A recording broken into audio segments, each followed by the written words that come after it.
తిరుమల తిరుపతి దేవస్థానంలో గత 5 సంవత్సరాలు పరిపాలన వైఎస్ జగన్ పరిపాలనలో జరిగిన అవినీతి ఒకటి అంతా ఇంత కాదు.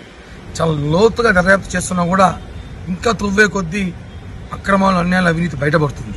మా దగ్గర కొన్ని టికెట్స్ ఉన్నాయి, అవన్నీ కూడా సబ్మిట్ చేశాం.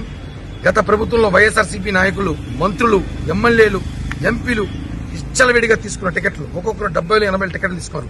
ఈ టికెట్లు విచారణ జరపాలి. ఆ టికెట్ల కుంభకోణంలో లక్షలాది కాదు కోట్ల రూపాయల చేతులు మారినాయి.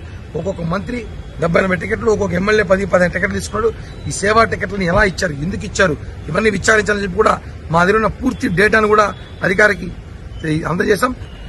టీటీడీ పైన పవన్ కళ్యాణ్ గారు, చంద్రబాబు గారు ప్రక్షాళన మొదలెట్టాలని చెప్పారు.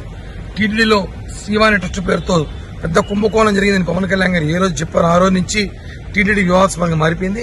ప్రతి టికెట్ కూడా ఎంక్వైరీ చేసిన అవసరం ఉంది చెప్పి పవన్ కళ్యాణ్ గారు చెప్పడంతో జనసేన పార్టీ నాకు సీరియస్ గా తీసుకున్నాం. దీని మీద 3 రోజుల క్రితం మేము ఇక్కడ ఎవరైతే స్టేట్ విజిలెన్స్ ఎన్ఫోర్స్మెంట్ ఆఫీసర్ అక్కడికి వెళ్లి ఒక లెటర్ ఇచ్చాం. ఈ రోజు దానికి సంబంధించిన అధికారి కరీముల్లా సార్ గారు, ఎస్పీ గారు నేతృత్వంలో ఈ రోజు టీటీడీలో జరుగుతున్న అవినీతిపైన బయట చేయడానికి ఆయన ఒక కమిటీ చేశారు. ఆయన కూర్చొని కలిసాము. ఇందాక కలిసి టీటీడీలో మా దగ్గర ఆధారాలు, మా దగ్గర ఎవిడెన్స్ కొన్ని కూడా ఆయనకి సమర్పించాము. ఆయన చెప్తున్నారు, ఎవరైనా బాధితులు ఉంటే శ్రీవారి ట్రస్ట్ కానివ్వండి, గత ప్రభుత్వంలో బెదిరించి భయపెట్టే దర్శనాలు చేయించడం కానీ, కొండపైన ప్రాజెక్టులు చేసుకున్నా కానీ, ఎటువంటిది ఉన్నా సరే అల్లిపిరి టోల్ గేట్ నుంచి తిరుమలలో ఏమి జరిగినా ఎవరు బాధితులున్నా రండి, మాకు తెలియజేయండి. ఇప్పటికీ చాలా మంది బాధితులు వచ్చారంట, వచ్చి కంప్లైంట్ ఇవ్వండి.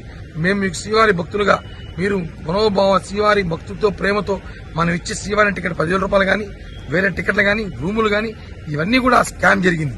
ఇవన్నీ కూడా బయట తీసుకొస్తాం. ప్రజలు సహకరించాలి, భక్తులు సహకరించాలని చెప్పి కోరారు.